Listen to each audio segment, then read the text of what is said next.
안녕하세요. 두산입니다. 이번 시간은 용봉과 퇴월부에 대한 핵심을 전하고자 합니다. 정산 법정교에 모셔진 상제님과 대무님의 채백이 자리한 영대문 좌우에는 용봉과 호환조가 그려져 있습니다.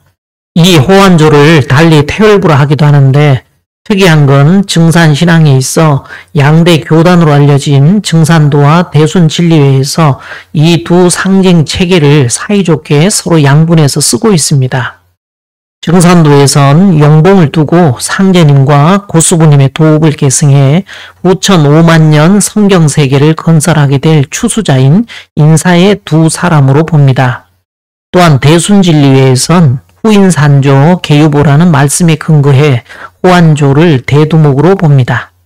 그러나 결과적으로 얘기하자면 이 두 단체에서 얘기하고 있는 내용은 모두 사실과 다릅니다. 그럼 그 진실은 무엇일까요? 지금부터 그 진실을 찾아보도록 하겠습니다. 먼저 이 용봉은 원래 독존석가불과 함께 전해졌습니다. 고부인 신정기에 보면 고수부님께서 선하식 1년 전인 갑술년 9월 7일에 김경학, 김영학 등이 고수부님을 찾아와 뵈며 수련 중 상제님의 성령이 나타난 일을 아뢰며 수련법석을 주재해 주기를 청합니다. 그러자 고수부님께서는 70노인이 멀리 와서 이렇듯 간곡히 말하니 내가 비록 건강이 허락지 않을지라도 멀리할 수 없노라 하시고 두 사람과 함께 수왕암에 가시게 되었는데 이때 이중성 선생 내외가 이 자리에 참석해 있었습니다. 고수부님이 주재하시고 여러 친자 종도들이 참석하고 동학교 이정입 등이 참석한 가운데 상제님께서 천지 대신문을 열으신 대원사에서 진행된 수련법석에서 상제님의 용봉 친필이 90이 넘은 대원사 박금곡 주지를 통해 이중성 선생에게 전해졌습니다. 원래 이 친필은 계묘년 4월에 상제님께서 모악산 안양동 청년암에 머무르시며 공사 보실 때 박금곡이 수종 들었는데 11일 해돋기 전에 공사를 마치시고 아침해가 솟아오를 때 용봉 두 글자를 상하로 대응시켜 크게 쓰신 뒤에 그 왼편에 작은 글씨로 독존석가불이라 써서 금곡에게 주신 것으로 친필은 깨끗한 종이로 싸고 다시 비단으로 고이 감아 보물처럼 보관해 온 것이라 했습니다. 그러다 30년이 지난 갑술년 가을 무렵 진법주 수련 공부를 할 때 직전 사전 모임에서 금곡은 이를 가지고 나와 종도들과 종도의 무림들 얼굴을 차례로 살핀 후 친필을 이중성 선생 앞에다 두고 두 번 절한 후에 전수를 하게 되었습니다. 그러면 이 독존석갑을 용봉에 담긴 의미는 과연 무엇일까요? 원래 용은 물을 다스리는 신수로서 달을 상징하여 월이 되고 봉은 불을 다스리는 신조로서 태양을 상징하여 일이 됩니다. 용과 봉황이 상스러움을 드러낸다는 뜻으로 쓰이는 용봉정상이라는 말도 있으니 태평성세가 도래하게 되면 용과 봉황이 그 상스러운 징조를 미리 보이듯 환극이 출현함을 의미합니다. 즉 천지의 대리대응은 감리인 1월로서 환극을 삼게 됩니다. 대무님께서는 네 애비는 수화를 겸용하나 나는 화력만 쓰노라 하셨으니 바로 이 수화 겸용의 상징이 용봉인 것이죠. 그런데 수화 겸용을 하실 수밖에 없는 본질적인 이유는 이 낙서판의 구조가 삼재지도의 이치로 이루어져 있기 때문입니다. 나의 얼굴이 관원장의 흉무와 같으냐 하시는 말씀에 알지 못한다 하였더니 그와 같이 3번을 물으심으로 관원장과 흡사하나이다 하는 이 불가해한 공사는 서심으로 오시는 상제님의 역할에 대한 공사였습니다. 이를 고수부님께서 약장암 벽에다 강정산 소유, 요동빈지 조화건능, 강태공지 도술, 신농시지 유어, 단주수명이라 쓰셨는데 모두 인의 예지의 성품을 대표하는 역사의 인물에 빗대어 원형 이정이신 상제님의 얼굴을 드러내 주신 것입니다. 그러니 원형 이정 중 이 형과 이는 옥황과 운장으로서 수화겸용의 1호를 상징하니 현재 법정교 대령전에는 이와 같이 모셔져 있습니다. 이것을 낙서 무왕팔계의 자리에선 오한것과 육수인 검괴의 자리로 드러내는데 이 육건을 홍범 구주에서는 예용 삼덕이라 하였으니 이 예자가 벨 예자입니다. 풀을 베다라는 뜻으로 후려쳐 쓰러뜨린다는 것을 삐침과 파염으로 각각 표현한 지사자인데 이는 낫을 들고 가을철 수확대에 오시는 서신사명을 뜻하는 글자의 상이 있습니다. 이 자리를 일부 선생은 포함육 10태일진 지위라 하여 신무국의 위에서 퇴하시고 태극인 일에서는 나아가는 진태의 정사를 펴는 기위친정의 위를 포함육이라 하였습니다. 같은 분이지만 입인지도인 서효동과 입지지도인 칠연무에서의 이 두 가지 수화겸용의 자리를 문왕팔계에 붙은 상수 5와 6으로 포함육이라 나타낸 것입니다.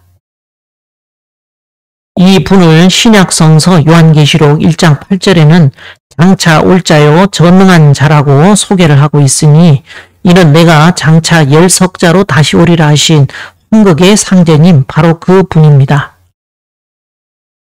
이러한 사실을 상제님과 대모님, 고수부님의 원형 말씀에서부터 삼재지도라는 여기의 이치와 문왕팔계와 정력을 관통하다 못해 물 건너온 성경에까지 이미 수천 년 전부터 황극의 자리라고 아주 확고부동하게 새겨놓았는데 이를 두고 인사의 두 사람이라느니 김수부님의 자리니 동방칠성이라는 등의 얘기는 도대체 어디서 나온 말들입니까? 아주 정신 사나워서 죽겠어요. 그런데 이 용봉에서 용을 보면 아주 특이하게도 상하가 뒤집혀 있음을 볼 수 있습니다. 원래 29번째 간꾀를 잡기 전에서는 하라고 하였고 30번째 이꾀를 잡기 전에서는 상이라 하였습니다. 그러므로 달을 상징하는 용은 흐르는 물처럼 지천태의 상인 아래 하자의 모양과 같이 순도수이기에 거꾸로 뒤집은 채로 쓰셨으며 위로 타오르는 성질을 가진 불을 맡은 화조인 봉은 천지 비의 상인 위 상자의 모양 그대로 쓰셨습니다. 이는 수화기제의 감리교구를 나타내기 위해서 용봉을 상하괴처럼 마주보게 배치한 것으로 볼 수 있습니다. 결국 수화기제의 상이란 판박지천태의 자리를 다스리는 상제님에 대한 상징입니다. 그러니 상제님의 그림자 역할을 하신 판박계의 북방칠성인 이중성 선생에게 전해졌던 것입니다. 그러면 위에서 언급한 계면년 4월 11일에 있었던 용봉 공사를 다시 한번 정리해 보겠습니다. 공사를 보신 계면년 4월 11일의 일간은 을미일인데 을미는 35번째 화지진 궤로서 명출지상 곧 태양이 떠오르듯 땅 위로 불이 드러나 환한 대낮과 같이 세상이 개명해짐을 뜻하니 아침해가 솟아오를 때 이 공사를 보신 타이밍과 절묘하게 부합됩니다. 이는 일을 하려면 화지진도 해야 하느니라는 말씀처럼 처녀 뱃속에 있던 복중 80년 신명이 좁은 산도를 통과해 드디어 판 밖으로 출세하시는 남방 삼리와의 상이기도 하지요. 용봉은 예로부터 천자의 상징으로 썼으며 그중 봉황은 성천자로서 단봉조양, 복명조양 등으로 표현을 하였습니다. 이는 시경 대하편에 나오는 말인데 봉황이 산 동쪽에서 운다는 것으로 천하가 태평해짐을 노래한 것입니다. 결국 용봉이라는 두 글자는 내가 장차 열석자로 다시 오리라 약속하셨던 상제님으로 선천을 매듭짓고 새 천지를 열 황극을 표상하고 있습니다. 그렇다면 용봉 앞에 씌어진 독존 석가불에는 어떤 의미가 담겨 있을까요? 전등록에는 석가모니불이 태어나자마자 한 손은 하늘을, 한 손은 땅을 가리키고 사방으로 7걸음을 걸으며 사방을 둘러보며 천상천하 유아 독존이라 말하였다고 기록되어 있습니다. 그래서 독존 석가불이라 쓰신 것으로 보이는데 용봉까지 전체 글자 수를 7자로 맞추신 것으로 봐서는 이 용봉이 북도 칠성이심을 강조하고 있다 보여집니다. 대개벽경에 석가불은 서방칠성이니 언제나 내 옆에 모시면서 모든 것을 다스리노라 하시며 마치 일부러 알려주시듯 친절히 설명해 주신 이 내용에서 보듯 굳이 석가불을 좌측에 세워 용봉 앞에 두신 이유는 내 옆에 모신다는 말씀에서처럼 서방칠성을 곁에 두신 서신사명의 신원을 밝히기 위함으로 불법으로 본다면 서방정토극락세에게 아미타 열애로 오심을 드러내는 일종의 표식인 셈입니다. 그럼 다음으로 태울부에 대한 의미를 알아보겠습니다. 영대의 문 좌측에 그려져 있는 호안조는 무엇을 상징하는 그림일까요? 사진 속 증산 상제님 친필부라는 글자 위에 친필 내용이 세월이 너무 흘러 잘 보이지 않는데 상제님께서 무신년 4월 약방을 여시고 약방 기둥에다 직접 그려붙이신 부입니다.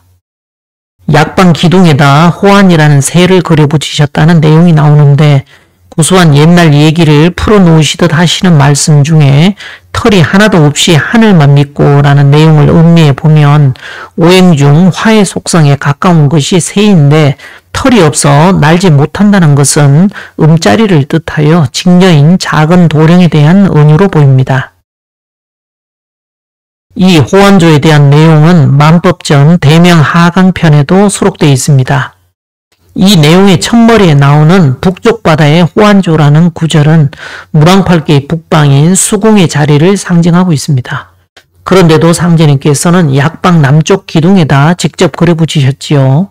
배경 이미지를 보자니 넓은 바다에 뱀의 머리와 용의 꼬리가 굽이지는 형상을 일러 나의 형체가 사두용미와 같으니라 하신 말씀이 생각납니다.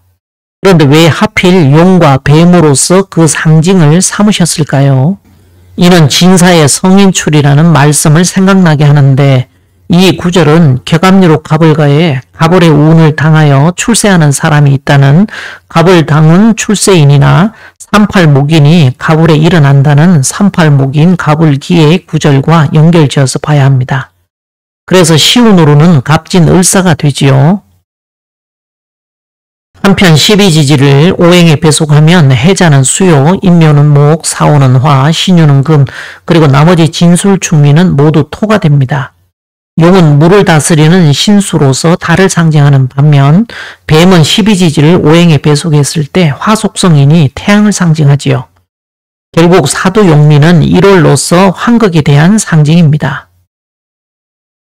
희련모의 자리를 상징하는 63번째 수화기재교의 1월 교구하는 상의 모습대로 용봉을 상하로 서로 마주보게 배치한 것과는 반대로 호안조에는 뱀의 머리에 용의 꼬리를 가진 사두용미의 상인 64번째 화수미재교의 이치가 담겨 있습니다.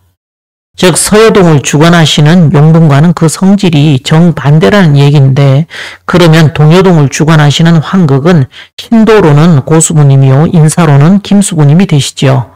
참고로 호안조를 달리 태öl부라 하고 간혹 사두용미부나 오리부 등으로 부르기도 하는데 음양가에서 얘기하는 태öl부는 벽사부로 보다시피 호안조 그림과는 많이 다릅니다. 이 부적을 지니거나 집안에 붙여두면 지향과 액살이 비켜가며 만사가 형통하다는데 무가에서 쓰는 태öl부와는 상이한 부분이 있어 보입니다. 이 호안조에 대해선 대순회보 149호 상계님의 화천과 후인산조 개요부에 대한 내용을 진리탐구 1편 누구수에서 한번 소개한 바 있습니다.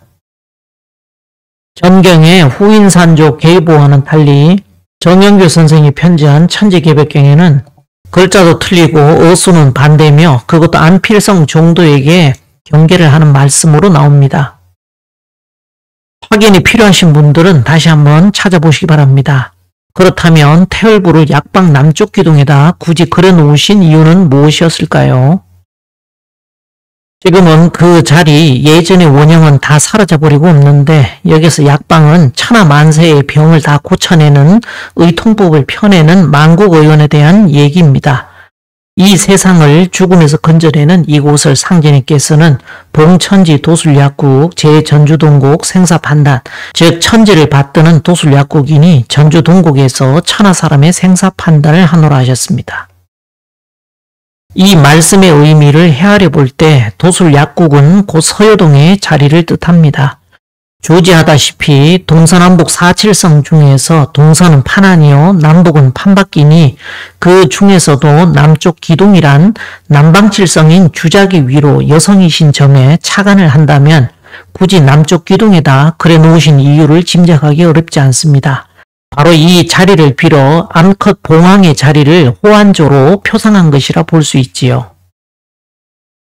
이상의 내용을 정리해보면 양해분의 채백을 봉안한 성묘원 내부는 복희여와도의 그림처럼 원신의 자리인 두 분을 상징하는 곳이며 영대의 문 좌우에 그려진 용봉과 호환조는 각각 천지 음양의 대리대인이신 환극의 두 도령을 상징한다고 볼 수 있습니다.